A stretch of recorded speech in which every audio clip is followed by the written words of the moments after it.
بسم الله الرحمن الرحيم. ومن أحسن قولا ممن دعا إلى الله وعمل صالحا وقال إنني من المسلمين.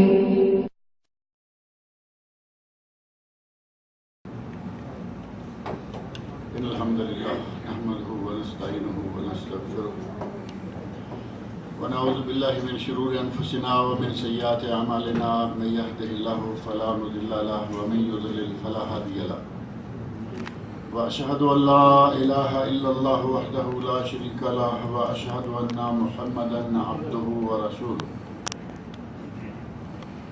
أما بعد فإن خير الحديث كتاب الله وخير الهدي هدي محمد صلى الله عليه وسلم وشر الأمور محدثاتها وكل محدثة بدعة وكل بدعة ضلالة وكل ضلالة في النار. رب اشرح لي صدري ويسر لي أمري واحلل عقدة من لساني يفقهوا قولي. رب أعوذ بك من همزات الشياطين وأعوذ بك رب أن يحضرون. اعوذ باللہ السمیع العلیم من الشیطان الرجیم وَلَقَدْ أَرْسَلْنَا مُوسَى بِآيَاتِنَا إِلَى فِرْعَوْنَ وَمَلَئِهِ فَقَالَ إِنِّي رَسُولُ رَبِّ الْعَالَمِينَ فَلَمَّا جَاءَهُمْ بِآيَاتِنَا إِذَا هُمْ مِنْهَا يَضْحَكُونَ وَمَا نُرِيهِمْ مِنْ آيَةٍ إِلَّا هِيَ أَكْبَرُ مِنْ أُخْتِهَا وَأَخَذْنَاهُمْ بِالْعَذَابِ لَعَلَّهُمْ يَرْجِعُونَ. قالوا يا أيها الساحر ادع لنا ربك بما عهد عندك إننا لمهتدون. یہ سورۃ الزخرف کی چند آیات میں نے ابھی آپ کے سامنے پڑھی ہیں، اور جیسا کہ آپ کے علم میں ہے کہ اس سورت میں اللہ رب العزت نے بعض قوموں اور بعض امتوں کے تذکرے کیے، اور ان تذکروں کا اصل مقصد جو ہے وہ نبی اکرم صلی اللہ علیہ وسلم کی حوصلہ افزائی کروانا اور ہمت بندانا تھا. اور خاص طور پر مشرکین مکہ نے جو نبی اکرم صلی اللہ علیہ وسلم کو اذیتیں پہنچائیں، آپ کی نبوت و رسالت کا انکار کیا اور مختلف قسم کی حرکتیں اور کرتوتیں کی، تو ان کو دیکھتے ہوئے یقینی بات ہے کہ ہر آدمی ایسے حالات میں کبیدہ خاطر ہوتا ہے، پریشان ہوتا ہے. نبی صلی اللہ علیہ وسلم کی اس کبیدہ خاطر حالت میں آپ کی حوصلہ افزائی کے لیے اللہ رب العزت نے پہلی قوموں، پہلے انبیاء اور ان انبیاء کے مقابلے میں جو لوگ تھے ان کے واقعہ ذکر کیے کہ اے میرے نبی، صرف آپ نہیں، یہ معاملہ صرف آپ کے ساتھ نہیں، یہ پہلے انبیاء کے ساتھ بھی رہا. انہیں بھی ستایا گیا، انہیں پریشان کیا گیا، ان پر الزامات لگائے گئے، انہیں بھی طرح طرح کی اذیتیں پہنچائی گئیں. اور مکہ والوں نے چونکہ یہ بات کہی تھی کہ اگر اللہ نے کسی کو نبی ہی بنانا ہوتا تو طائف میں سے، مکہ میں سے کسی مالدار آدمی کو نبی بناتا. تمہیں نبی بنایا جبکہ تمہارے پاس صحیح معنوں میں کھانے پینے اور رہنے کے لیے جگہ نہیں. اس طرح کی جب باتیں انہوں نے کی تو اللہ رب العزت نے خاص طور پر موسیٰ علیہ السلام کا واقعہ ذکر کیا کہ یہ باتیں صرف آپ کے لیے نہیں، پہلے انبیاء کرام کو بھی اس طرح کی باتیں سننی پڑیں. اور خاص طور پر حضرت موسیٰ علیہ السلام کو بڑی سختی کے ساتھ جھٹلایا گیا، موسیٰ علیہ السلام پہ الزامات لگائے گئے اور ان کی نبوت کا انکار کیا گیا. تو اللہ رب العزت نے جس طرح حضرت موسیٰ علیہ السلام کو مختلف معجزات دیے، اسی طرح ہمارے نبی حضرت محمد رسول اللہ صلی اللہ علیہ وسلم کو اللہ نے معجزات سے نوازا تاکہ آپ کے دل سے یہ پریشانی دور ہو جائے کہ یہ مجھے کیوں ٹھکرا رہے. انہی امور کا تذکرہ کرتے ہوئے یہاں اللہ رب العزت نے فرمایا ہے وَلَقَدْ أَرْسَلْنَا مُوسَى بِآيَاتِنَا إِلَى فِرْعَوْنَ وَمَلَئِهِ. وَلَقَدْ أَرْسَلْنَا مُوسَى، ہم نے موسیٰ کو بھیجا موسیٰ کو رسول بنایا، موسیٰ کو نبی بنا کر بھیجا، بے آیاتنا، اور انہیں ہم نے نشانیاں دی، انہیں باقاعدہ ہم نے معجزات عطا کیے، اور ان معجزات کے ساتھ وہ کہاں جائیں؟ الی فرعون و ملئہ، فرعون کی طرف، فرعون کی قوم کی طرف، اور فرعون کے ملا، وہ خاص لوگ جو حاشیہ نشین ہوتے ہیں ان کو ملا کہا جاتا ہے، جیسا کہ ہمارے پاک و ہند کے سابقہ حکمرانوں کے بارے میں مشہور ہے کہ بادشاہ ہوتے تھے پھر ان کا ایک نورتن ہوتا تھا۔ نورتن تو سنا ہوگا نا، بادشاہ کا نورتن یعنی خاص خاص، آج کل میرا خیال ہے وہ جو کنسلٹنٹ یا مشیر حضرات ہوتے ہیں وہ اس پوزیشن میں ہیں، وزیر کہہ لیں۔ تو یہ ملا موسیٰ علیہ السلام کی خاص قوم اور خاص قوم کے جو سردار ہیں، اللہ رب العزت نے فرمایا کہ ہم نے موسیٰ علیہ السلام کو اپنی آیات اور نشانیاں دے کر فرعون کی طرف، اور فرعون کے جو خاص لوگ تھے، اس کے مستشار تھے، مشیر تھے، کنسلٹنٹ تھے، اس کے وزیر تھے، ان کی طرف ہم نے حضرت موسیٰ علیہ السلام کو معجزات کے ساتھ بھیجا اور کہا کہ جا کے اس کو دعوت دو۔ وہ موسیٰ علیہ السلام دعوت جا کے دیں کس کو؟ جو خود اپنے آپ کو کہہ رہا ہے کہ میں تمہارا رب ہوں۔ ایک ہے کہ آدمی کسی کو اللہ کے ساتھ شریک کرتا ہے، جیسے ہمارے سرکاریں، درباریں اور مزاریں ہیں، انہوں نے خود اپنے نہیں بلکہ کسی کو اللہ کا شریک بنایا، اور یہ ظالم اس حد تک پہنچا ہوا تھا کہ یہ خود کہتا تھا کہ میں تمہارا رب ہوں، اللہ سے بھی اپنے آپ کو اعلیٰ شمار کرنے کے چکر میں کہتا ہے انا ربکم الاعلیٰ، کہ میں تمہارا اعلیٰ رب ہوں۔ اللہ رب العزت نے اسے توحید کا سبق دینے کے لیے حضرت موسیٰ علیہ السلام کو اختیار فرمایا، انہیں معجزات دیے اور کہا کہ جاؤ فرعون کے پاس اور اس کی قوم کے جو سربراہ، اس کی قوم کے سردار، اس کے حاشیہ نشین یا اس کا جو نورتن ہے، ان کے پاس پہنچو۔ وہاں جا کر حضرت موسیٰ علیہ السلام نے کہا فقال انی رسول رب العالمین، کہا کہ میں تمہاری طرف اللہ کی طرف سے بھیجا ہوا رسول ہوں، اللہ رب العالمین نے مجھے رسول بنا کر تمہارے پاس بھیجا ہے۔ اب وہ آیات جو اللہ نے فرمایا کہ ہم نے انہیں کچھ آیات دے کر بھیجا، فلما جاءہم بآیاتنا، جب فرعون اور اس کی قوم کے پاس موسیٰ علیہ السلام ہماری نشانیاں اور معجزات لے کر آئے، اذا ہم منہا یضحکون، تو ان لوگوں نے ان معجزات کو دیکھ کر موسیٰ علیہ السلام کی ہنسی اڑائی، موسیٰ علیہ السلام پر ہنسے، مذاق اڑایا، اور یہاں تک کہا کہ یہ جادو کے کرتب ہیں، یہ تو ہم بھی کر سکتے ہیں، یہ جادو کرتب ہیں، یہ ہم بھی کر سکتے ہیں۔ گویا کہ انہوں نے اللہ کی آیات، اللہ کی نشانیوں اور اللہ کے معجزات کو ایک جادو کا کرتب شمار کیا اور کہا کہ یہ کوئی بڑی بات نہیں، یہ تو ہم بھی کر سکتے ہیں۔ اور اللہ رب العزت نے فرمایا وما نریہم من آیت الا ہی اکبر من اختہا، ہم نے موسیٰ علیہ السلام کو جو بھی معجزے دیے وہ ایک سے بڑھ کر ایک تھے، ایک معجزہ دیا دوسرا دیا تو وہ پہلے سے بھی بڑا ہے۔ مختلف قسم کے معجزات سے اللہ رب العزت نے موسیٰ علیہ السلام کو نوازا، اور وہ معجزات جو ایک سے بڑھ کر ایک ہیں وہ کون سے ہیں؟ قرآن کریم میں کسی ایک جگہ نہیں بلکہ بہت سی جگہوں پر اللہ رب العزت نے ان معجزات کا تذکرہ کیا ہے، جن میں سے چند مقامات آپ کے سامنے میں رکھتا ہوں۔ قرآن کریم سورہ بنی اسرائیل، اللہ رب العزت نے آیت نمبر 101 میں ارشاد فرمایا وَلَقَدْ آتَيْنَا مُوسَىٰ 9 آیات بینات، ہم نے موسیٰ کو 9 روشن نشانیاں، 9 معجزات دیے۔ فَاسْأَلْ بَنِي اسرائیل، بنی اسرائیل سے پوچھ لیجئے، اِذْ جَاءَهُمْ فَقَالَ لَهُ فِرْعَوْنُ، جب موسیٰ علیہ السلام ان کے پاس آئے تو فرعون نے ان سے مخاطب ہو کر کہا انی لا اظنک یا موسیٰ مسحورا، اے موسیٰ میں تو سمجھتا ہوں کہ تجھ پر کسی نے جادو کر دیا ہے۔ اب موسیٰ علیہ السلام آ کے اللہ کی باتیں کرتے ہیں، اللہ کی توحید بیان کرتے ہیں، اللہ ایک ہے، عبادت کے لائق وہ ہے، اور یہ ظالم خود کہہ رہا ہے کہ میں تمہارا بڑا رب ہوں۔ اب ظاہر ہے کہ یہ باتیں سن کر وہ تو کہے گا کہ تمہیں کسی نے جادو کر رکھا ہے، میں رب ہوں، تم کس رب کی باتیں کر رہے ہو؟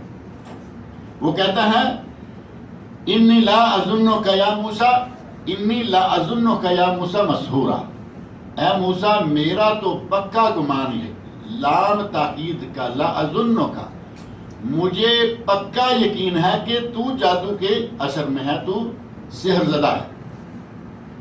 قالا، تو موسیٰ علیہ السلام نے جواب دیا لقد علمت ما انزل هؤلاء الا رب السماوات والارض بصائر۔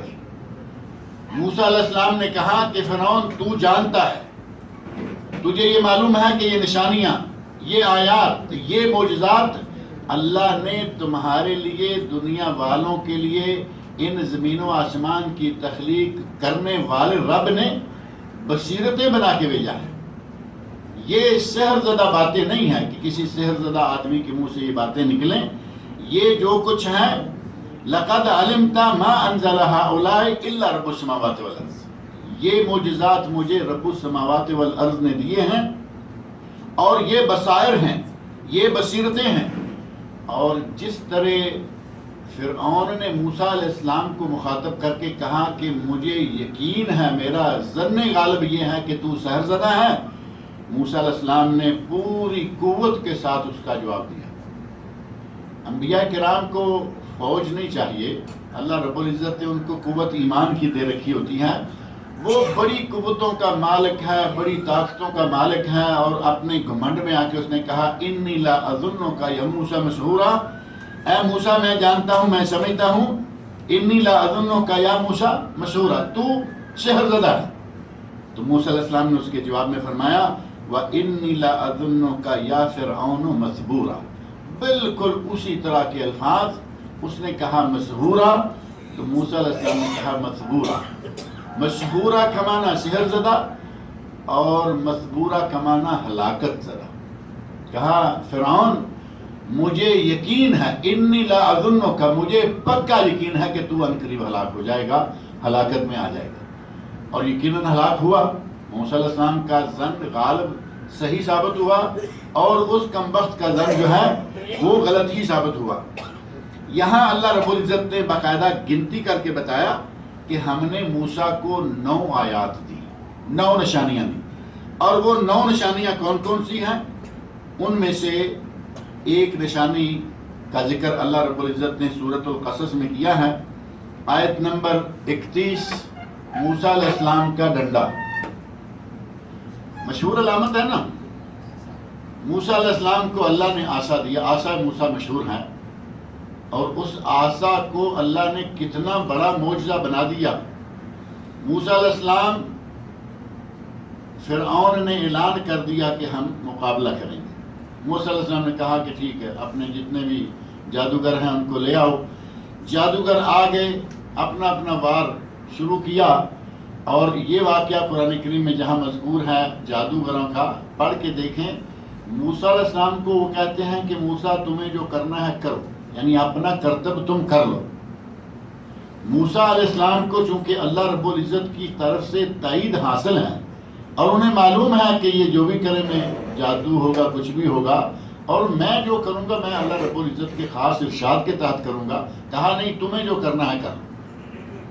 حالانکہ آدمی میدان میں یہی سمجھتا ہے کہ میرا داؤ پہلے چل جائے تو اچھا ہے، میں پہلے وار کر لوں تو اچھا ہے۔ کہا نہیں، تم وار کرو، کیونکہ انہیں اپنی حقانیت، اللہ رب العزت کی طرف سے نبی ہونے کا یقین ہے، اور اس بات کا یقین ہے کہ مجھے میرا رب اکیلے نہیں چھوڑے گا، میری مدد کرے گا۔ کہا تم جو کرنا چاہتے ہو کرو۔ رسیاں پھینکی، واقعہ معروف ہے، رسیاں پھینکی، انہوں نے ہلنا شروع کر دیا، اور ایک مرتبہ موسیٰ علیہ السلام وہ رسیوں کو دیکھ کر ڈرے، یہ کیا ہونے جا رہا ہے؟ اللہ رب العزت فرمایا الق عصاک، اے موسیٰ گھبرانے والی کوئی بات نہیں، اپنا ڈنڈا اپنے ہاتھ سے پھینکو۔ موسیٰ علیہ السلام نے ڈنڈا پھینکا، اور وہ بہت بڑا سانپ بن گیا۔ ڈنڈا تو چھوٹا سا تھا، لیکن جب پھینکا تو اس کی جگہ بہت بڑا اژدہا سانپ بن گیا، اور اس نے ان سپولوں کو، رسیوں کے بنائے ہوئے سانپوں کو کھانا شروع کر دیا۔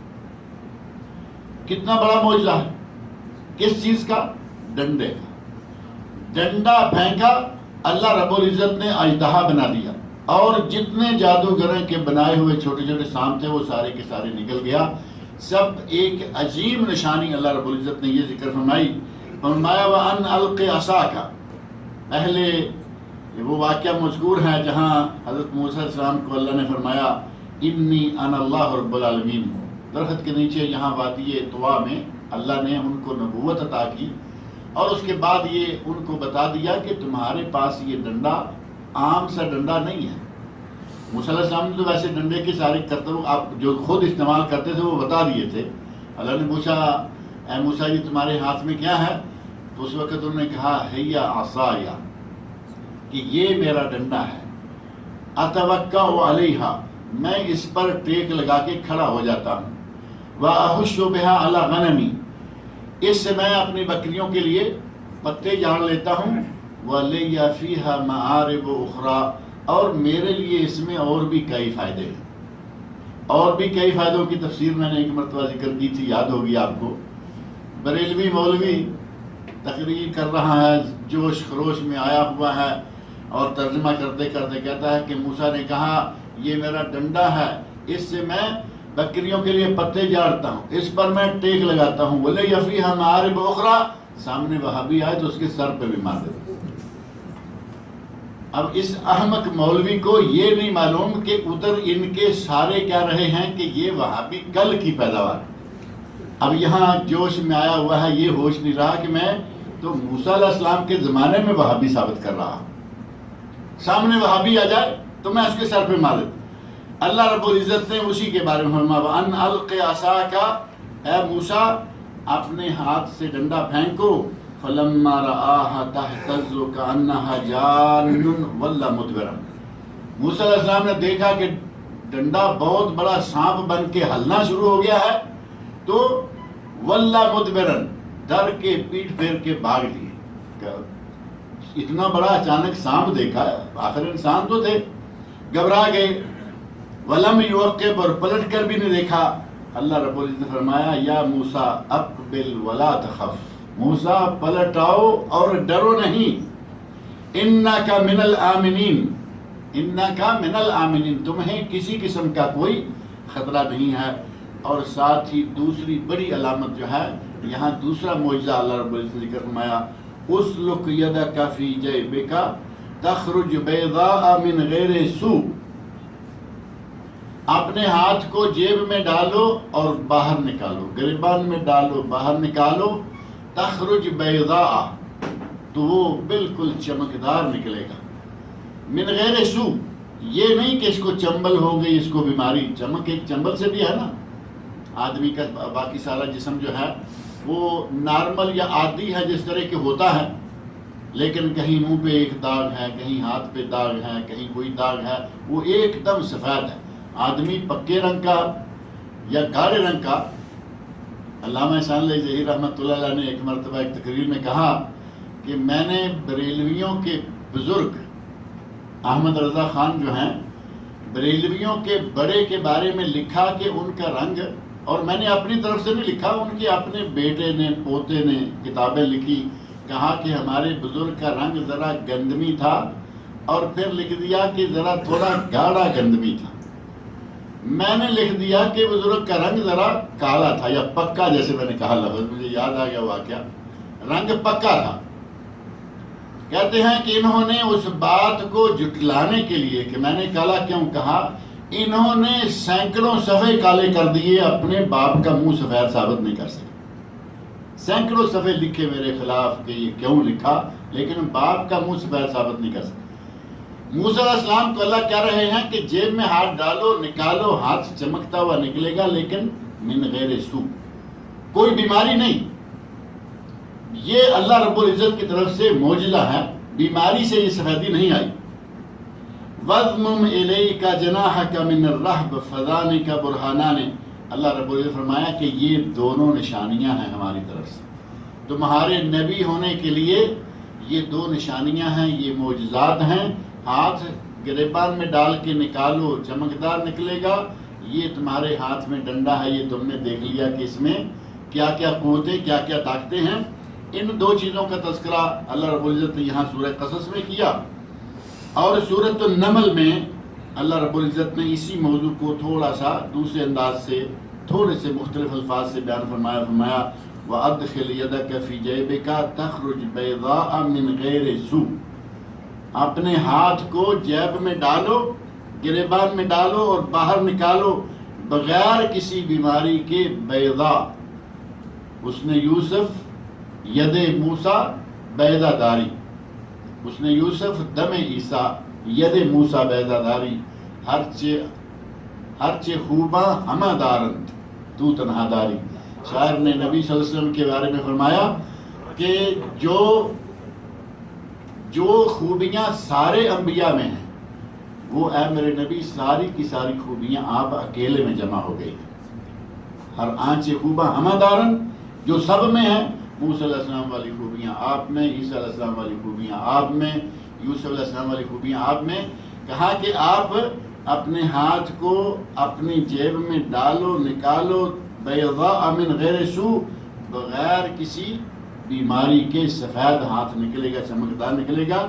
فی 9 آیات الی فرعون و قومہ، یہ 9 نشانیاں 9 معجزات تمہارے پاس ہیں، ان کو لے کے فرعون اور اس کی قوم کے پاس جاؤ اور ان کو جا کے دعوت دو۔ گویا کہ اس ہاتھ کے سفید ہو کر نکلنے کا تذکرہ اللہ رب العزت نے ان 2 مقامات پر فرمایا، اور تیسرا ایک مقام ہے جہاں سورۃ الشعراء آیت نمبر 61 ہے، اللہ نے فرمایا فلما تراءى الجمعان قال اصحاب موسیٰ انا لمدرکون۔ موسیٰ علیہ السلام کا واقعہ قرآن کریم کے بہت سارے مقامات پر ہے۔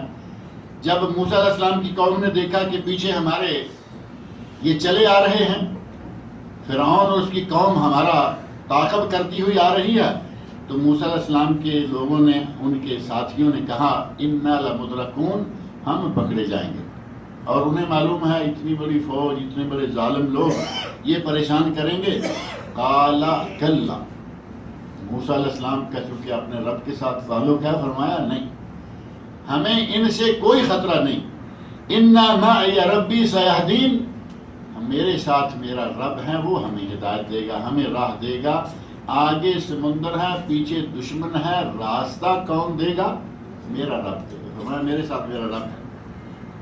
فَأَوْحَيْنَا إِلَى مُوسَىٰ أَنِ اضْرِب بِّعَصَاكَ الْبَحْرَ، ہم نے موسیٰ کو وحی کی کہ موسیٰ اپنا ڈنڈا سمندر میں مارو۔ سامنے جو دریا تھا، دریا نیل تھا، کہا کہ اپنا یہ ڈنڈا اس دریا میں مارو، اور موسیٰ علیہ السلام نے ڈنڈا دریا میں مارا۔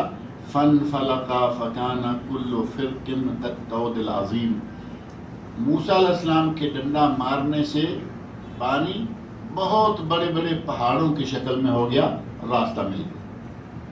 موسیٰ علیہ السلام کو اللہ رب العزت نے ایک عظیم معجزہ یہ دیا کہ پیچھے ظالم ہے، آگے دریا ہے، اللہ رب العزت نے ڈنڈا مارنے سے اتنا بڑا راستہ بنا دیا کہ پوری کی پوری موسیٰ علیہ السلام کی قوم جو ہے اس راستے سے پار ہو گئی، اور وہی راستہ ابھی کھلا ہے، باقی ہے۔ اللہ رب العزت کا اسپیشل انتظام تھا، اگر موسیٰ علیہ السلام کی قوم کو پار نکال کے راستہ بند کر دیا جاتا تو پیچھے والے ظاہر ہے کہ پیچھے رہ جاتے، روتے پیٹتے واپس ہو جاتے۔ اللہ ان کو پکڑنا چاہتا تھا، راستے کو اسی طرح رہنے دیا۔ جب پوری کی پوری قوم فرعون، اس ظالم کی فوج دریا کے اندر، پانی کے اندر داخل ہو گئی، اللہ نے پانی کو حکم دیا کہ تم اب اپنا کام کرو، سارے کے سارے لوگوں کو پانی نے غرق کر دیا۔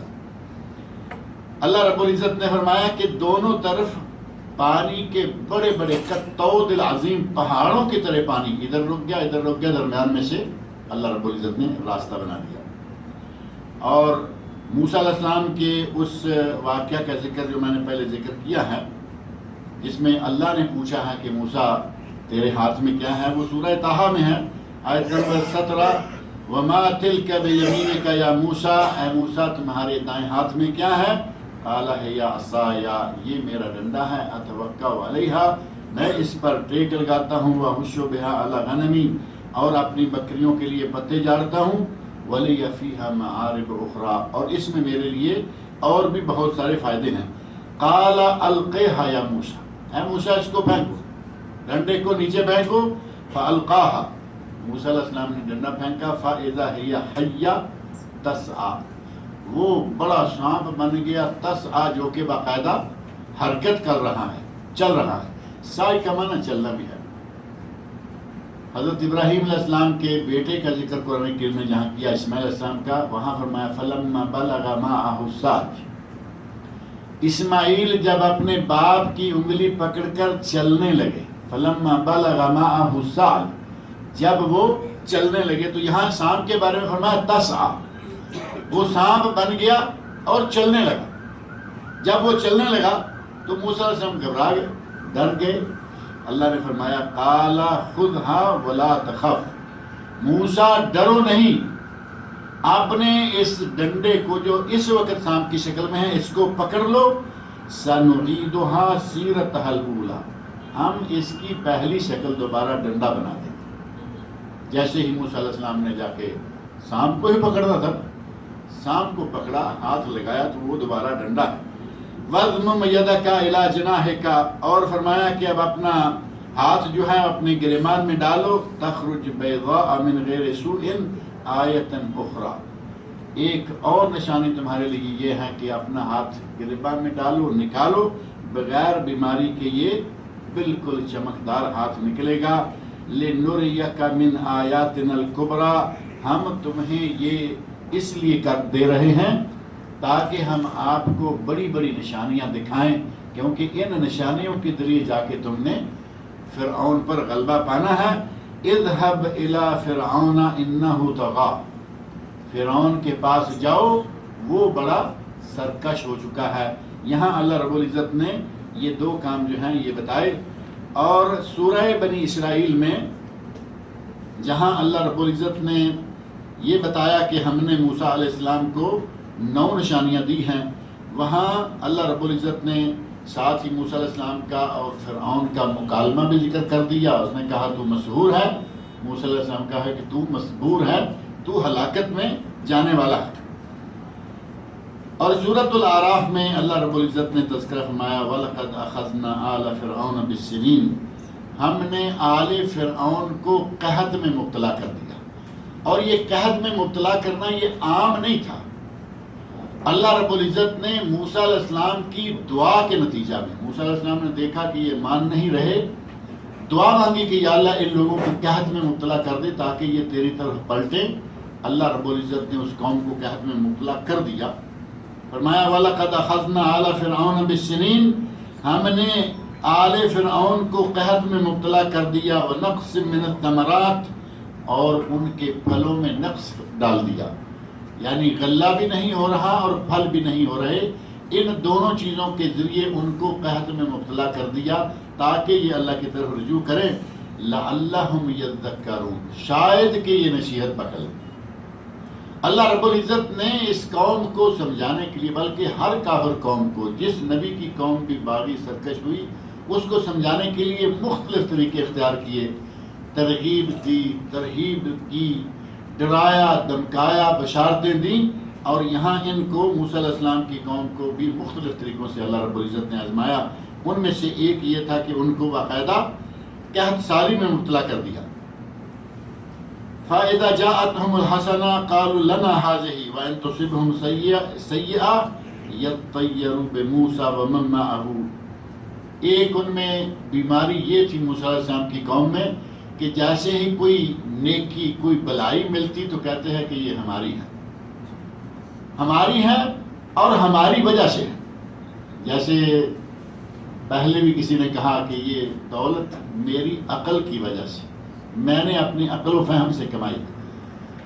موسیٰ علیہ السلام کے مقابلے میں جو فرعون ہے وہ جب بھی دیکھتے کہ کوئی خیر حاصل ہوئی ہے تو کہتے ہمارا حق تھا، ہم نے محنت کی، ہم نے یہ کیا وہ کیا.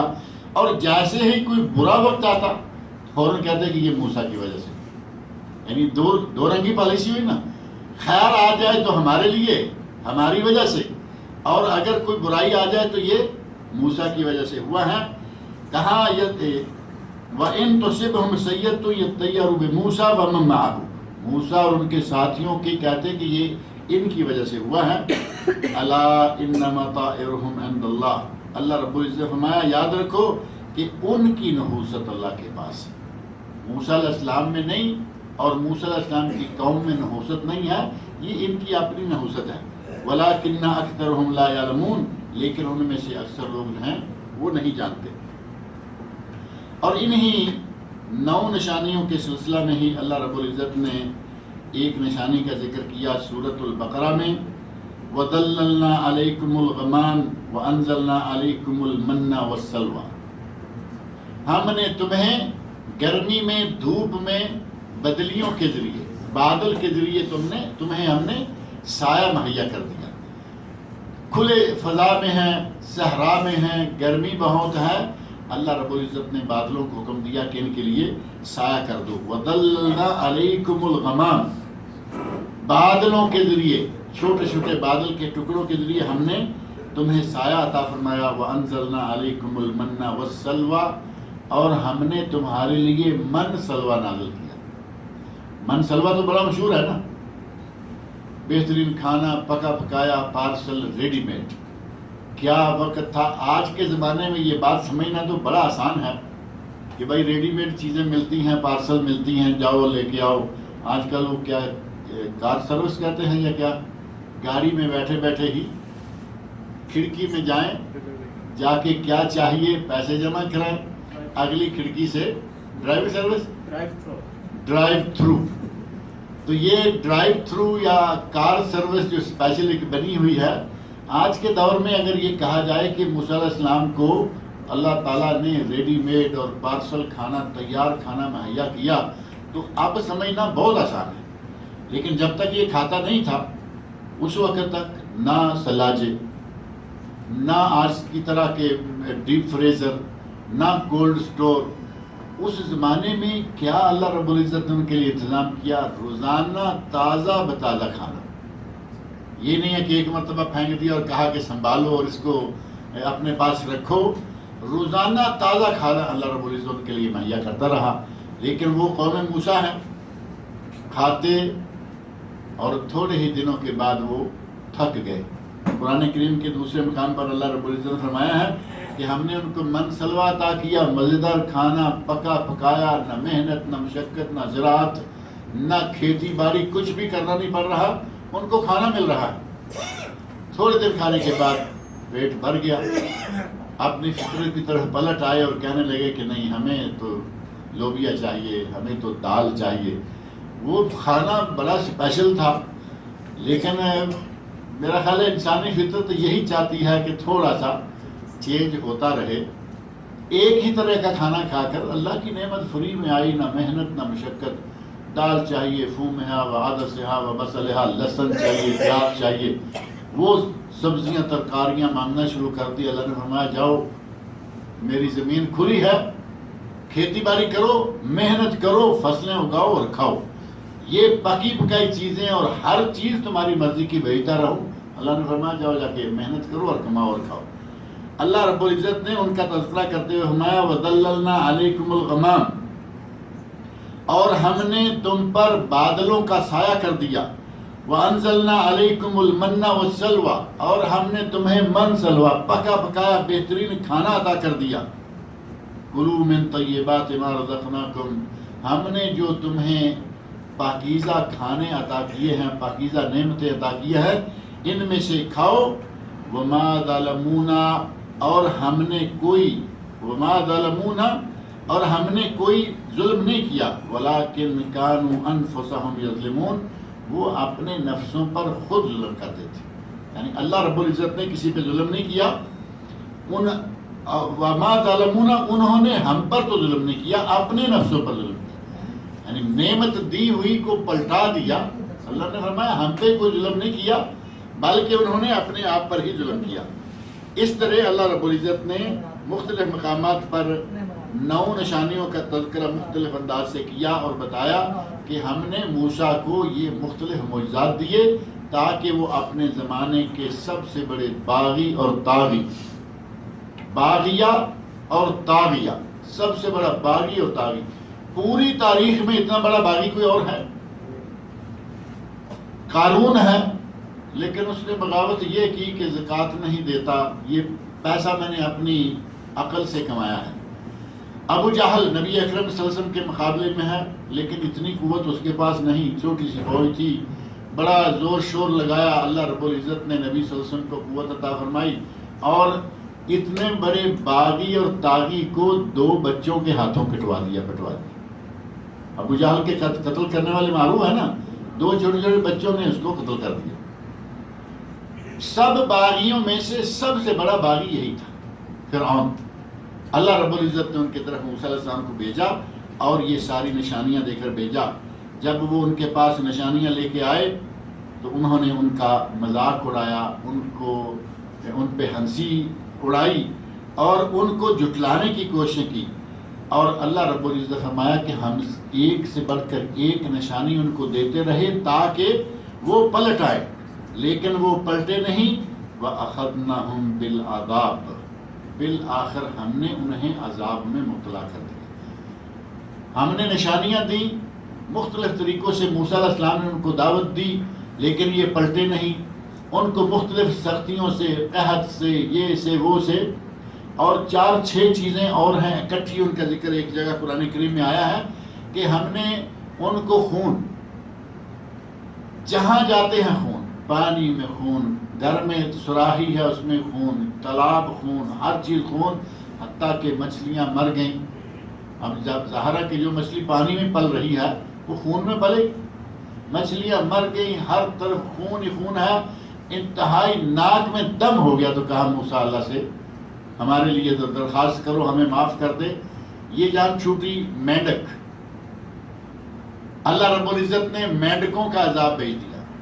اور وہ مینڈک جو بھی برتن اٹھاتے ہیں اس میں مینڈک، کھانے والا برتن مینڈک، پانی والا برتن مینڈک، غلے والا برتن مینڈک، جس چیز کو وہ کھولتے ہیں اندر مینڈک. اب ظاہر ہے کہ کیا کھائیں گے اور کیا چھوڑیں گے. موسیٰ اللہ سے دعا مانگو ہمیں معاف کر دے، ہم اس سے بھی نکل جائیں گے. اللہ رب العزت نے جوئیں، بعد نے کہا جوئیں جسم میں. اب ظاہر ہے کہ گندا بھی لگتا ہے، کسی کو کہا جائے کہ اس کو جوئیں پڑی ہوئی ہیں، گندا بھی لگتا ہے، وہ تکلیف بھی دیتی ہیں. اور بعض مفسرین نے کہا کہ جوئیں نہیں بلکہ سسری، وہ چھوٹا سا کیڑا جو گلے میں آ جاتا ہے. جوں آ جائے تو جسم کو برباد کرے گی، ہر وقت آدمی کو پریشان کرے گی، اور اگر وہ کیڑا چھوٹا سسری آ گیا تو وہ گلا تباہ کر دے گا، گلے کو کھا جاتا ہے. اللہ رب العزت نے کبھی مینڈکوں سے، کبھی خون سے، کبھی جوؤں سے، کبھی کسی چیز سے، مختلف قسم کے عذابوں سے بھی انہیں ڈرایا دھمکایا تاکہ شاید یہ پلٹ آئے. لیکن موسیٰ علیہ السلام کی قوم ایسی تھی کہ ادھر عذاب دیکھا توبہ طائب یا موسیٰ اللہ رب العزت سے کہو ہمیں معاف کر دے، ادھر معافی ملی، ادھر وہ اپنی پرانی اسی جگہ پہ پھر سے کھڑے ہو جاتے. نتیجہ یہ کہ بالآخر اللہ رب العزت انہیں پانی میں غرق کر کے کھاتا ہی ختم کر دیا. وقالوا یا ایھا الساحر ادع لنا ربک بما عہد عندک اننا لمہتدون. موسیٰ علیہ السلام کو کہتے ہیں یا ساحر. ساحر کا لفظ بظاہر جادوگر کے لیے استعمال ہوتا ہے. پہلے کہا کہ ہم تو دیکھ رہے ہیں تم مشہور ہو، سحر زدہ ہو. یہاں ساحر کا لفظ جادوگر کے معنوں میں نہیں ہے، بلکہ یہاں اس زمانے میں جو آدمی لائق فائق سمجھدار معزز آدمی ہوتا اس کو بھی ساحر کہا جاتا تھا. یعنی مختلف اوقات میں، جیسے یہ فرعون جو ہے یہ اس کا نام نہیں تھا، اس وقت کے ہر بادشاہ کو فرعون کہا جاتا تھا. ایک وقت تھا مصر میں ہر بادشاہ کو عزیز کہا جاتا تھا. جیسے کیسر نام نہیں، وہ بادشاہ کا ہی ایک منصب تھا. یہاں ایران میں کسرا، کیسر روم، کسرا فارس، اور اسی طرح فرعون فراعنہ مصر، یہ لقب تھے ان کے، مختلف قسم کے القاب. تو موسیٰ علیہ السلام کو انہوں نے جب اللہ رب العزت نے مختلف عذابوں میں گھیر لیا تو اب کہتے ہیں کہ اے موسیٰ، اے ہمارے درمیان کے پڑھے لکھے سمجھدار شخص، اب عذاب آیا ہوا ہو تو کہیں گے کہ تو جادوگر ہے، اس کو دور کروا، معلوم ہے کہ یہ کہوں گا تو اور عذاب بڑھے گا. آدمی سے کچھ طلب کرنا ہو تو پھر اس کا عیب یا کسی عیب کے ساتھ اس کو نہیں پکارا جاتا. اسی لیے مفسرین نے کہا کہ ان کے زمانے میں صاحب کا لفظ اس کے لیے بھی استعمال ہوتا تھا کہ جو آدمی عقل مند ٹھیک ٹھاک آدمی ہو اس کو بھی صاحب کہا جاتا تھا. کہتے ہیں وقالو، اور انہوں نے کہا یا ایھا الصاحب، اے سمجھدار آدمی، اے پڑھے لکھے آدمی، ادع لنا ربک بما عاہد عندک، اپنے رب کو پکارو کہ وہ ہمارے ساتھ وہ کرے، اللہ سے دعا مانگو کہ وہ ہمارے ساتھ وہ کرے جس کا اس نے ہمیں یا تمہیں وعدہ دے رکھا ہے کہ ہم توبہ کر لیں گے تو وہ ہمیں معاف کر دے گا. وعدہ اللہ رب العزت کا یہ ہے کہ جو توبہ کر لے پلٹ آئے ہم اسے معاف کر دیتے ہیں. کہتے ہیں کہ اپنے رب سے دعا مانگو کہ وہ ہمیں معاف کر دے، ہم اپنی جگہ پہ ایمان لے آتے ہیں اور ہم سے یہ عذاب اٹھا لے. اننا لمہتدون، ہم ہدایت پہ آ جائیں گے.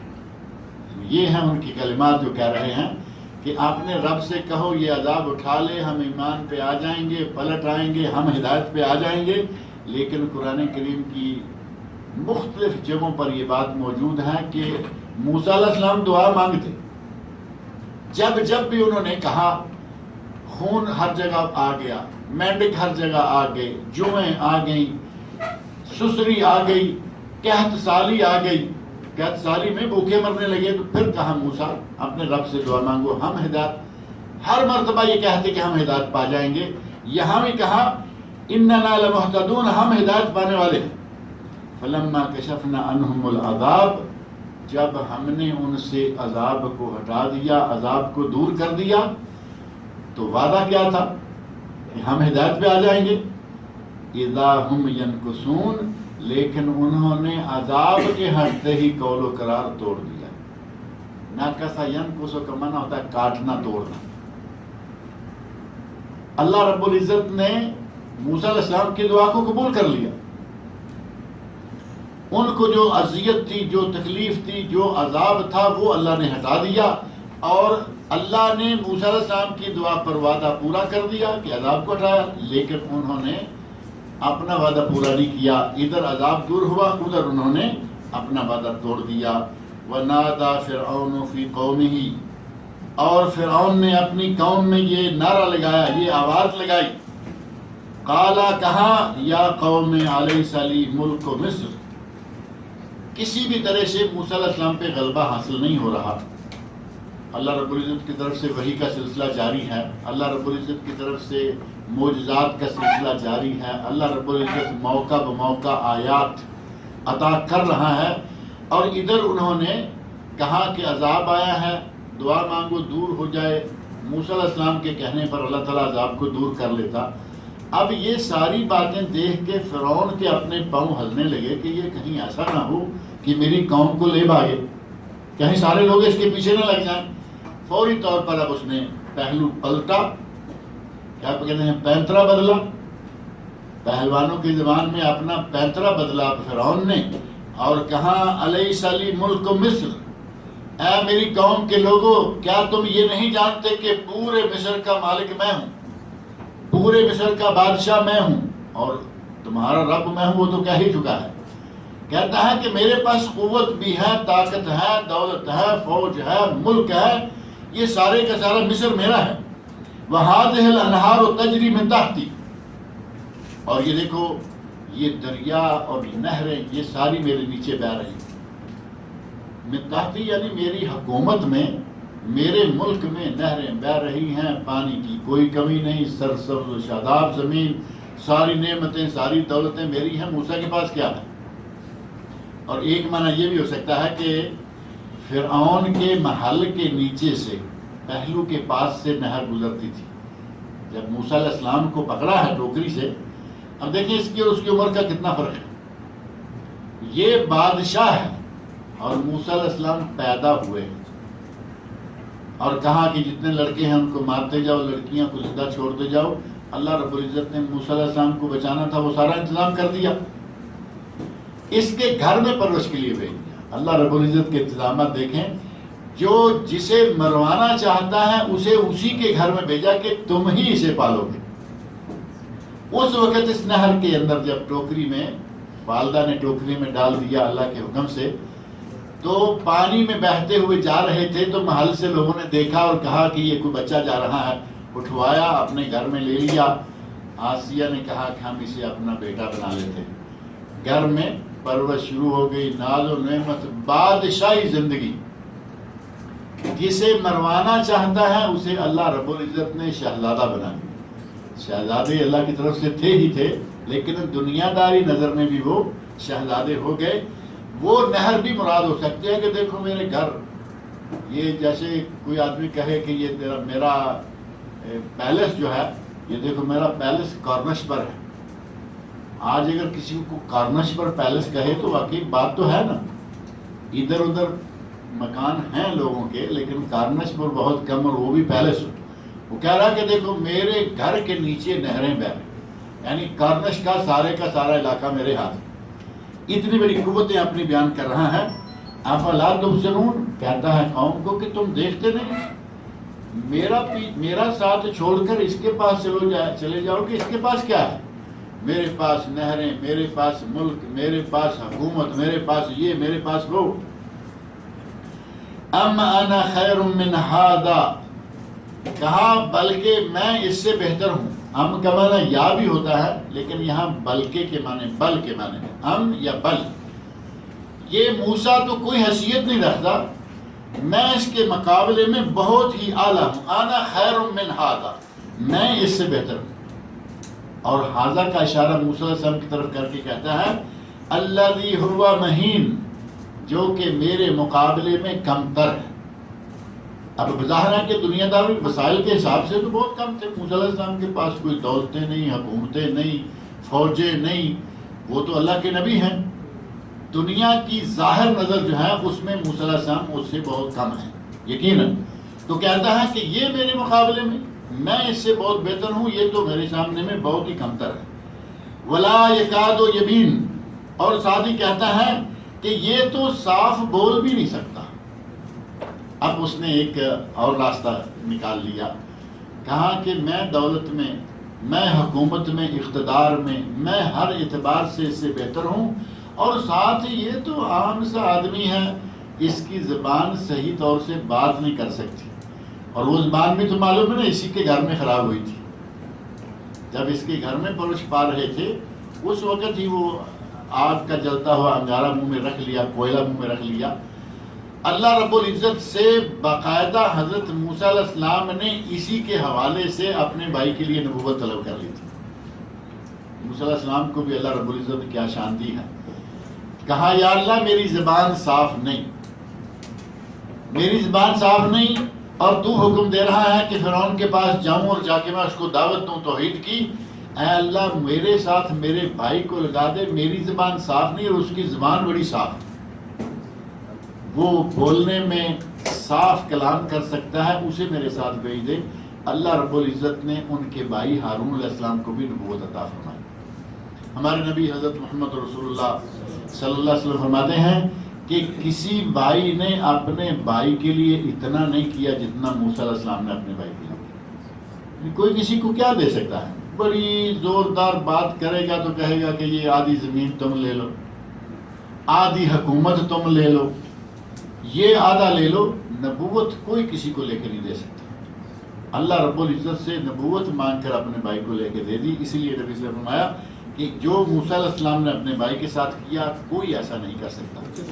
تو یہ بھی اس نے ایک بہانہ بنایا کہ تم کہیں اس کے پیچھے نہ لگ جاؤ، یہ تو صحیح بات نہیں کر سکتا، اس کی زبان سے صحیح بات نہیں نکلتی۔ کہتا ہے ولا یکاد یبین، یہ تو صاف بول بھی نہیں سکتا۔ فلولا القی علیہ اسورۃ من ذہب، کہتا ہے کہ اگر اس کو نبی ہونا ہوتا، اسی پر اللہ نے نبوت نازل کرنا ہوتی، تو اس کے لیے آسمان سے سونے کے کڑے کیوں نہیں نازل کرتے؟ اب لوگوں کو دنیا داری میں بہلا رہا ہے، پھسلا رہا ہے۔ اسے معلوم ہے کہ عقلی طور پر، اسے معلوم ہے کہ علمی طور پر، ہر اعتبار سے موسیٰ علیہ السلام مجھ پہ باری ہیں۔ اب اس نے یہ مٹیریل لانا شروع کر دیا کہ اس کے پاس یہ نہیں، اس کے پاس نہیں، یہ اس کی زبان صحیح نہیں۔ اگر اس کو اللہ نے نبی بنانا ہوتا تو اس کے لیے کنگن. اب آج کل کہیں دیکھتے ہیں آپ کنگن پہنے ہوئے کو نظر آتا ہے؟ چاہے کتنا مالدار کیوں نہ ہو. دیکھیں ہمارے بادشاہ ہیں، ہمارے وزیر اعظم ہیں، پریزیڈنٹ ہیں ملکوں کے، اور دولت کا کوئی شمار نہیں، لیکن کوئی آدمی کنگن نہیں پہنتا. اس زمانے میں جو کوئی بڑا آدمی ہوتا تھا وہ کنگن پہنتا تھا. ان میں بڑائی کی علامت یہ تھی کہ ان کے ہاتھوں میں بڑے بڑے کنگن ہوں، بینگلز ہوں. تو فرعون کہتا ہے کہ اگر اسے اللہ نے یہ برتری دینی ہوتی، یہ منصب اسے دینا ہوتا، تو اللہ نے آسمان سے اس کے لیے کنگن کیوں نہیں پھینک دیے کہ یہ کنگن پہنے ہوئے ہوتا، اس کے ساتھ والے لوگوں کے لیے کنگن نازل کر دیے جاتے. کہتا ہے کہ اللہ نے اس کے لیے آسمان سے سونے کے کنگن کیوں نازل نہیں کیے. او جاء معہ الملائکۃ مقترنین، یا پھر صف کی صف بنا کر اس کے ساتھ فرشتے کیوں نہیں کھڑے. اب فرشتے کھڑے بھی ہوتے تو کیا تم دیکھ لیتے؟ اگر فرشتے کھڑے بھی ہوتے تو وہ تو نظر نہیں آتے کسی. محض اپنی قوم کو تھوڑا پھسلانے کے لیے کہ کہیں اس کے پیچھے نہ لگ جائیں. ان حالات میں جب معجزات دیکھے، موسیٰ علیہ السلام کے جادوگر جو ہے وہ مسلمان ہو گئے اور ان کو دھمکیاں دیں، قتل کیا، وہ نہیں پلٹے. اب فرعون کو یہ خطرہ ہو گیا تھا کہ کہیں یہ قوم میری ساری موسیٰ کے پیچھے نہ لگ جائے. اب اس نے یہ ساری چالیں چلنا شروع کر دی کہ یہ ہے اور وہ ہے. کہتا ہے کہ فلولا القی علیہ اسورۃ من ذہب، اس پر سونے کے کنگن نازل کیوں نہیں کیے گئے. اور جاء معہ الملائکۃ مقترنین، یا صف کی صف باندھ کر اس کے ساتھ فرشتے کیوں نہیں آ گئے. فاستخف قومہ، اس نے اپنی قوم کی عقل کو معمولی سمجھا. دوسرے لفظوں میں یہ سمجھیں کہ اس نے اپنی قوم کو الو بنایا. بات صحیح رہے گی یا نہیں؟ یعنی قوم کی عقل کو خفیف سمجھا، یعنی عقل کو نہ مانا، انہیں الو بنایا، اپنی قوم کو الو بنایا. فَأَطَاعُوهُ، اور وہ واقعی الو بن گئے. اس نے اسی کی اطاعت عطا کر، اس نے قوم کو الو بنایا اور وہ الو بن گئے اور انہوں نے اسی کی اطاعت اختیار کر لی. موسیٰ علیہ السلام کی اطاعت اختیار نہیں کی. انہم کانوا قوما فاسقین، کیونکہ یہ لوگ فاسق لوگ تھے. یہ واقعہ ابھی چل رہا ہے، انشاءاللہ اگلے درس مل کر کریں گے. اللہ رب العزت مجھے اور آپ سب لوگوں کو قرآن کریم پڑھنے، سننے، سمجھنے اور اس کے احکام پر عمل کرنے کی توفیق عطا فرمائے.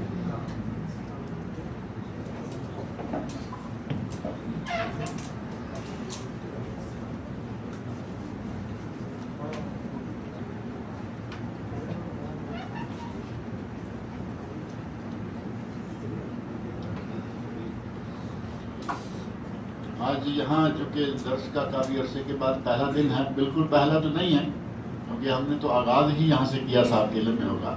یہاں سے ہی اس درس کا آغاز ہوا تھا، اور پھر یہاں کوئی بجلی کا کوئی یہ وہ کا کوئی پرابلم آ گیا تو ہم مسجد میں چلے گئے. اللہ تعالیٰ نے جب تک مسجد میں رکھا مسجد میں رہے. اب پھر یہاں آ گئے ہیں تو آج یہاں کوئی سوال نہیں نظر آ رہا کیونکہ نئی جگہ ہے. یہاں بھی وہی سلسلہ انشاءاللہ جاری رہے گا، ترجمہ تفسیر، اور جو کوئی بر وقت سوال آپ کے پاس ہوگا جیسے لکھ کے دے دیا کرتے تھے. عموماً جیب میں کوئی نہ کوئی کسی بجلی کا بل، ٹیلی فون کا بل تو ہوتا ہی ہے نا لکھنے کے لیے. جو بل ادا کر بل پے کر کے آیا نا، پیپر ہوتا ہے لیکن یہاں پیپر کا انتظام بھی انشاءاللہ کروا لیں گے.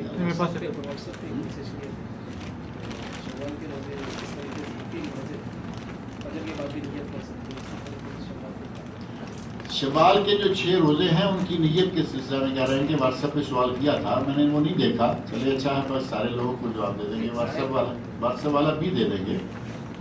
شوال کے روزے چونکہ نفل روزے ہیں، فرض نہیں. فرض روزے کے لیے ضروری ہے کہ سحری کھانے سے پہلے آدمی کی نیت ہو جائے کہ میں روزہ رکھ رہا ہوں، روزہ رکھوں گا. اور وہ نیت نہیں ہونی چاہیے جو کہ ہمارے یہاں مروج ہے بصوم غد نویت من شہر رمضان. یہ کسی جعلی کسی مولوی نے یہ جعلی کلمات جوڑ توڑ کر دیے. کلمات غلط بھی ہیں. وبصوم غد، یہ غلطی ہے یہاں. اگر یہ کلمات نبی صلی اللہ علیہ وسلم کی طرف سے ہوتے تو یہاں غدن کبھی نہ ہوتا، کیونکہ کل کے روزے کی نیت کر رہا ہے. وبصوم غد، اور فجر کو آج کی فجر شمار کریں گے یا کل کی؟ فجر تو آج کی آ رہی ہے نا. سورج نکلنے سے پہلے آج شروع ہو چکا، بلکہ اسلامی کیلنڈر کے حساب سے مغرب سے آج شروع ہو چکا ہے۔ اور نیت کرنے والے کو یہ باتیں چونکہ معلوم نہیں، وہ تو 2 نمبر کاروائی اپنی کرنا چاہتا تھا، کلمات جوڑ دیے، وَبِصَوْمِ غَدٍ نَوَيْتُ، وَبِصَوْمِ غَدٍ نَوَيْتُ مِنْ شَهْرِ رمضان، رمضان کے کل کے روزے کی میں نے نیت کی، جبکہ روزہ آج رکھ رہا۔ یہ نیت نہیں، لیکن دل میں نیت ہونی چاہیے۔ نبی صلی اللہ علیہ وسلم ارشاد فرماتے ہیں جو آدمی سحری سے پہلے رات کو ملم یجمع، دل ہی دل میں نیت پکی نہیں کرتا، اس کا روزہ نہیں۔ لیکن یہ فرض روزے کے لیے ہے۔ نفل روزہ اگر کسی کی فجر تک نیت نہیں تھی کوئی بات نہیں، فجر کی نماز پڑھی، گھر آیا، ناشتہ کرنے کو جی چاہا تو کہا کہ میں روزہ کیوں نہ رکھ لوں، اب سے روزہ رکھ لے، اس کا روزہ ہو جائے گا۔ گھر میں آ گیا، ناشتہ نہیں کیا، کچھ کھایا پیا نہیں، سو گیا، جیسا کہ عموماً ہوتا ہے، تھوڑا سو لیتے ہیں، پھر ڈیوٹی پہ جانا ہے، سو گیا، ڈیوٹی کے لیے اٹھا 8 بجے 7 بجے، جب کسی کو جانا ہوتا ہے، اب اٹھ کے پھر ناشتے کا ایک ٹائم ہوتا ہے، ہمارا تو ناشتہ چلتے رہتا نا سارا دن، جب تک ہم سو نہ جائیں ناشتہ چلتا رہتا۔ پھر ناشتے کو جی چاہا، اگر کسی کا اس وقت جی چاہے کہ میں روزہ رکھ لیتا ہوں، آپ پھر روزہ رکھ لیں، ظہر تک جب چاہے یہ نیت کر لے کہ میں روزے سے ہوں، اس کا روزہ انشاءاللہ ہو جائے گا۔ لیکن یہ نفل کے ساتھ خاص ہے، فرض کے نہیں، فرض کا رات کو نیت کرنا ضروری ہوتا ہے۔ ایک سوال ہے بدعتی کے پیچھے نماز ہوگی، اور آگے دوسرا آپ دوسرا یاد کریں، میں اس کا جواب دیتا ہوں۔ کہتے ہیں کہ کیا بدعتی کے پیچھے جماعت ہو جائے گی، نماز ہو جائے گی؟ پہلی بات یہ ہے کہ کچھ بدعات ایسی ہیں کہ جو شرک بھی ہیں، بدعت بھی ہے اور وہی شرک بھی ہے۔ اگر کوئی آدمی شرک میں مبتلا ہے تو اس کے پیچھے نماز نہیں ہوگی، لیکن اگر کوئی چھوٹی چھوٹی بدعات جو شرک تک نہیں پہنچتی، ان بدعات میں ملوث ہیں، تو اس کے بارے میں صحیح بخاری میں امام ابن سیرین رحمۃ اللہ علیہ کا فتویٰ امام بخاری نے نقل کیا ہے، صلی وعلیہ بدعت، تم نماز پڑھ لو، اس کی بدعت کا وبال اس پر ہوگا، لیکن یہ مشرک کے لیے نہیں ہے۔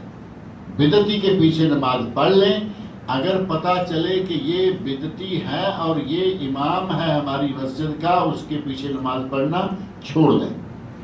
لیکن چلتے چلتے دفتر میں کبھی دیکھا کہ آدمی آگے کھڑا ہو گیا اور ہمیں پتہ ہوتا ہے کہ یہ آدمی کیسا ہے، بدعتی آدمی ہے، کبھی کوئی نماز پڑھنی پڑتی ہے، پڑھ لیں، کوئی حرج نہیں ہے، لیکن مشرک کے پیچھے نماز نہیں ہوتی، کیونکہ مشرک کی تو اپنی نہیں ہوتی، اس کے پیچھے والوں کو کیا ہوگی۔ لیکن اگر پتہ چل جائے، اگر پتہ نہیں چلتا، آپ کو نہیں معلوم یہ بدعتی ہے، آپ کو نہیں معلوم یہ مشرک ہے، آپ کو شکل سے اچھا لگا، آپ نے اس کو امامت کے لیے کھڑا کر دیا، انشاءاللہ نماز ہو جائے گی۔ جیسا کہ جس کا پیجامہ ٹخنوں کے نیچے رہتا ہے، وہ جو سنت کی طریقے پر یہ بدعت نہیں، یہ سنت کے خلاف عمل ہیں، یہ بدعت میں شمار نہیں ہوتا۔ جو آدمی مستقل اپنے ٹخنے سے نیچے کپڑا رکھتا ہے، یہ نہ بدعت ہے نہ یہ شرک ہے، یہ گناہ ہے، نبی صلی اللہ علیہ وسلم کے ارشاد کی نافرمانی ہے، یہ ایک الگ مسئلہ ہے، یہ اس کا گناہ ہے، اسے تنبیہ کی جائے کہ یہ اپنا کپڑا جو ہے صحیح کر لو، یا کپڑا صحیح کر لو، کپڑا اٹھا لو یا مسلح اٹھا دو، یعنی ہم تمہارے ساتھ نماز نہیں پڑھیں گے۔ کہتے ہیں غالباً اقبال نے کہا ہے، تیری نماز بے سرور، تیرا امام بے حضور، ایسی نماز سے گزر، ایسے امام سے گزر، یعنی نماز میں کوئی مزہ نہیں، امام تمہارا بے حضور، یعنی خود امام اسی طرح کا ہو کہ اس کے ٹخنے کے نیچے تک پتلون یا توپ گئی ہوئی ہے اور پورے متکبرانہ انداز سے وہ اٹھتا بیٹھتا ہے، کہتا ہے ایسے امام سے گزر، یعنی ایسے امام کو چھوڑو، کسی اور جگہ نماز پڑھ لیتا۔ اور جو دوسری نماز کا جو مسئلہ ہے، جیسا کہ فرض نماز ہے ہمارے لیے، اور دوسری نماز باقاعدہ اذان سننے کے باوجود بھی جو ہم تاخیر کر کے آتے ہیں، جان تک بوجھ نماز ہو جاتی ہے، تو کیا اس وقت میں علامہ البانی رحمۃ اللہ کا ایک فتویٰ ہے اس سلسلہ میں، وہ کہتے ہیں کہ اس طرح جو جان بوجھ کر لیٹ ہو کر آنے والے ہیں، ان کے لیے دوسری جماعت کی گنجائش نہیں ہے، لیکن چونکہ نبی اکرم صلی اللہ علیہ وسلم کے زمانے میں ایسا ایک واقعہ پیش آیا کہ ایک آدمی آیا، پیچھے بیٹھ گیا، نبی صلی اللہ علیہ وسلم نے سلام پھیری تو دیکھا کہ پیچھے ایک آدمی بیٹھا، 2 آدمی بیٹھے ہوئے، ایک بھی نہیں 2 تھے، تو پوچھا کہ تم نے نماز کیوں نہیں پڑھی، کیا تم مسلمان نہیں ہو؟ تو کہا نہیں یا رسول اللہ ہم پڑھ کے آئے. یہ موضوع دوسرا ہے ویسے. ہم تو پڑھ کے آئے ہیں. فرمایا جہاں جماعت ہوتے نظر آئے تم اگرچہ پڑھ کے آئے ہو جماعت میں شامل ہو جاؤ. لیکن جہاں تک تعلق ہے جو آپ ذکر کر رہے ہیں دوسری جماعت کا، تو اس کا بھی یہ ہے ایک صحابی لیٹ ہو کے آیا، آدمی لیٹ ہو کے آیا، مسجد میں پہنچ گیا تو نبی صلی اللہ علیہ وسلم نے کہا کہ تم میں سے کوئی آدمی صدقہ کرے، تم میں سے کوئی آدمی صدقہ کرے اور اس کے ساتھ کھڑا ہو جائے تاکہ اس کو ثواب جماعت کا مل جائے. گویا کہ نبی صلی اللہ علیہ وسلم نے باقاعدہ حکم دے کر دوسری جماعت کروائی کہ تو آدمی کھڑا ہو جائے اس کے ساتھ تاکہ جماعت ہو جائے. اب یہ کہنا کہ وہ آدمی جان بوجھ کر لیٹ ہوا تھا، یہ تو صحابہ کے بارے میں کہہ نہیں سکتے، یہ تو ہمارے بارے میں کہا جا سکتا ہے. اگر کوئی اتفاقیہ اس طرح لیٹ ہوتا ہے جماعت کراتا ہے تو اس کے بارے میں اتنا لمبا چوڑا فتویٰ بھی نہیں ڈالنا چاہیے کہ لو جی یہ کیا ہے، جان بوجھ کے لیٹ ہوتے ہیں اور ایسے کسی کے دل کے جھانکنے کی ہمیں ضرورت ہی کیا ہے. آپ کوئی بات کہیں. السلام علیکم. حاجی جو قربانی پیش کرتے 10 ذی الحجہ تو قربانی کیا عام عید الاضحیٰ کی جیسا ہے یا پھر اس کا پیچھے مقصد ہے؟ حاجی کے لیے حج کے حوالے سے وہ قربانی ہے، اور ایک قربانی ہے جس کا نام ہے اضحیہ، وہ ہے جو گھر گھر میں قربانی ہوتی ہے، کوئی حج میں جائے یا نہ جائے. وہاں والی قربانی کا نام اضحیہ نہیں بلکہ ہدی ہے. ہدی کہ جو آدمی حج کرے وہ اللہ کے لیے ہدی پیش کرے، تو وہ حج کے ساتھ خاص ہے. گھر میں سے ایک آدمی حج کے لیے گیا، وہ گھر کا سربراہ ہی کیوں نہیں، وہ وہاں حج میں قربانی کرتا ہے، وہ قربانی اس کی حج کے لیے ہے. لیکن اسے چاہیے کہ اپنے گھر میں بھی قربانی کروائے، کیونکہ گھر کے لوگ ہیں ان کو بھی گوشت چاہیے، یہ تو مینا میں ختم ہو جائے گا. لہذا حج کی قربانی ہو گئی. اب یہ نہیں کہ مجھے اب گھر میں کوئی ضرورت نہیں ہے، گھر میں قربانی جو ہے وہ الگ سے کروائے. شیخ صاحب مطلب حج میں جو غلطیاں ہوئی اس کی پاک کرنے کی وہ قربانی نہیں، اس کو کفارہ کہتے ہیں یا دم کہتے ہیں. دم یا کفارہ، اور وہ صرف مکہ میں ہی ہوتا ہے، وہ دنیا کے کسی دوسرے حصے میں نہیں کر سکتا. حدی صرف مکہ میں، دم یا کفارہ جو حج سے متعلقہ ہو وہ صرف مکہ میں. حدود حرم کے اندر وہ جانور ذبح ہونا چاہیے. اب اس کا گوشت بعد میں کہاں چلا جاتا ہے، ساری دنیا میں بیچتے ہیں تاکہ ضائع نہ ہو. سوال کسی نے بھیجا ہے کہ کیا کعبۃ اللہ کے پاس نماز پڑھتے وقت سترہ رکھنا چاہیے یا نہیں. سترے کی جو شرعیت مشروعیت ہے اس کا کسی جگہ بھی ایسا نہیں ہے کہ یہاں رکھیں اور یہاں نہ رکھیں. جہاں آگے کوئی ایسی جگہ ہے دیوار کے ساتھ کھڑے ہوں گے تو سترے کی کوئی ضرورت نہیں ہے. سترے کی ضرورت تو تب پڑے گی جب مسجد کے وسط میں آپ نماز پڑھنے لگے بھائی کوئی آگے سے گزر نہ جائے. کھلی جگہ میں نماز پڑھنے لگے کہ آگے سے کوئی گزر نہ جائے، وہاں سترہ ضروری ہے. اب کعبۃ اللہ کے پاس کھڑے ہو کے جو نماز پڑھنا چاہتا ہے، مثال کے طور پر آپ حتیم میں ہیں، وہ جو کعبۃ اللہ کے اندر کا حصہ ہے، وہاں کہاں سترہ رکھیں گے؟ سامنے دیوار ہے، کعبۃ اللہ کی ہی دیوار ہے، دیوار کے سامنے پڑھیں گے، سترے کی ضرورت نہیں ہے. لیکن اگر کعبۃ اللہ تو بہت بڑی جگہ ہے، دور کہیں پڑھتے ہیں اور آپ کو خطرہ ہے کہ یہاں آگے سے گزرے گا، سترہ رکھ لیں. اور اگر ایسا نہیں تو پھر ایسی جگہ تلاش کریں کہ جہاں آپ آرام سے نماز پڑھیں، آگے سے کسی کے گزرنے کی نوبت نہ آئے. سترے کی یہ کہیں کہ یہاں ضرورت ہے اور یا نہیں، یہ حرم مسجد غیر مسجد کے حوالے سے نہیں، سامنے والی جگہ کے حوالے سے ہے کہ وہاں سے کسی کا گزر ہونے والا نہیں ہے، سترے کی ضرورت نہیں. اگر گزر ہونے کی توقع ہے سترہ رکھیں آپ جہاں بھی ہیں. اور بعض لوگ سترہ ہو یا نہ ہو آپ کے آگے سے دڑا دڑ گزر رہے ہیں، اس کے لیے کچھ جگہیں ایسی ہیں کہ جہاں ہم خود غلطی کرتے ہیں. ابھی طواف کے دوران 2 رکعتیں آپ نے طواف سے فارغ ہو کے پڑھنی ہیں، ان 2 رکعتوں کی ادائیگی کے لیے آپ نے وہ جگہ لی جہاں سے لوگ طواف کر رہے ہیں، تو آزار ہے کہ مسلسل لوگ آپ کے آگے سے گزرتے رہیں. تھوڑا پیچھے ہو جائیے، لوگ بیٹھے ہوئے ہیں، کسی بیٹھے ہوئے آدمی کے پیچھے نماز پڑھی، آپ کا سترہ بھی ہو گیا، بغیر خطرے کہ آپ کی نماز بھی مکمل ہوگی. اسی طرح جمعہ کے دن نبی صلی اللہ علیہ وسلم فرمایا کہ کندھوں سے پھلانگ کر نہ جاؤ. اور ہمارے لوگ ایسے ہیں کہ دوسروں کو مجبور کر دیتے ہیں کندھوں سے پھلانگنا. آپ نے مسجد میں داخل ہوتے ہی وہیں ڈیرا لگا دیا، پہلی 2-3 صفیں جو باہر والی ہیں وہ پور ہو گئی اور آگے جگہ ہے، کہیں ایک آدمی کہیں 2 آدمی خالی جگہ. اب پیچھے سے آنے والا کیا کرے گا؟ اس کی مجبوری ہے کہ وہ آپ کو ادھر کرے اور درمیان سے گزر کے آگے جائے، کیونکہ آگے جگہ خالی ہے. چاہیے یہ کہ مسجد میں آئیں تو سیدھے پہلے آگے والی صفوں کو مکمل کریں، پھر آہستہ آہستہ پیچھے بڑھتے چلے آئیں. تو یہ ایسی جگہ ہیں کہ جہاں ہمارے لوگ خود موقع دیتے ہیں کہ لوگ غلطی کریں، لوگ نافرمانی کریں، تو ایسی مجبوری میں جو نافرمانی ہوتی ہے انشاءاللہ اس کا گناہ بھی نہیں ہوگا. سر جو میرا پہلا سوال تھا بدعتی کے پیچھے، تو اس سے مراد جو ہے نا وہ نیت کرتے ہیں اور ان کے عقیدے میں رہتا کہ پیچھے جو مقتدی ہے وہ سورہ فاتحہ نہیں پڑھنا ہے، اور ان کی نماز جو ہے نا رفیلیت سے نہیں رہتی، اور چوتھا کہ نماز میں سکون نہیں رہتا، اور کندھوں سے کھندا پیر سے پیر بھی نہیں لگاتے وہ لوگ.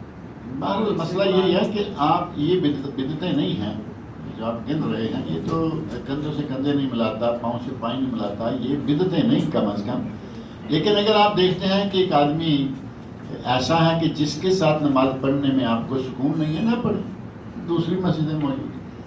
یہاں سعودی عرب میں تو خیر ایسا بہت کم ہے کہ ایک مسجد کا امام پسند نہ آئے دوسرا پسند آ جائے. ملکوں میں ہمارے ہوتا ہے، ایک جگہ اگر آدمی پسند نہیں آ رہا دوسری جگہ چلے جائیں، ادھر ہو جائیں ادھر ہو جائیں، جہاں کوئی مناسب صحیح آدمی ہے نماز وہاں پڑھیں، نہیں تو پھر ہمت کریں خود مسجد بنائیں اپنی اور اپنی نماز پڑھائیں. وہاں مجبوری ہے. میں ہمت انہیں کے لیے کہا ہے کہ وہ ہمت کریں، 4-6 لوگ ملیں اور چھوٹی سی مسجد بنائیں، اپنی نماز پڑھا کریں.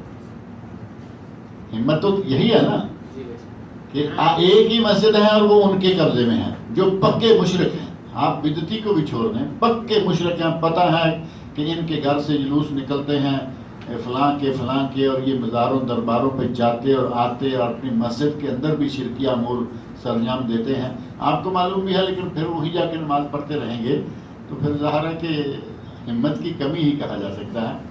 ایسی جگہ پہ نماز پڑھنے سے بہتر ہے کہ یا تو الگ نماز پڑھیں، اگر فتنے کا خطرہ ہے تو ان کے ساتھ نماز پڑھ کے الگ سے پھر نماز کو دہرائیں، کیونکہ آپ کی وہاں نماز نہیں ہے. اور سب سے اچھا حل یہ ہے کہ اپنی چھوٹی سی صحیح لیکن مسجد اپنی بنائیں، کہیں دائیں بائیں. تو پھر وہ جو پہلے میں بتایا ہے نا اس کے لیے بھی طریقہ بتایا ہے، اور وہی طریقہ بار بار تو نہیں بتانا نا، اسی کے لیے وہی طریقہ ہے کہ پڑھ بھی لے اور پھر پڑھ لے تاکہ اپنی نماز اس کی بھی ہو جائے. اپنے گھر والوں کو ساتھ لے کے جماعت کے ساتھ پڑھ لے، وہ بھی ایک شکل ہے. اللہ تعالیٰ مجھے اور آپ سب لوگوں کو نیک عمل کی توفیق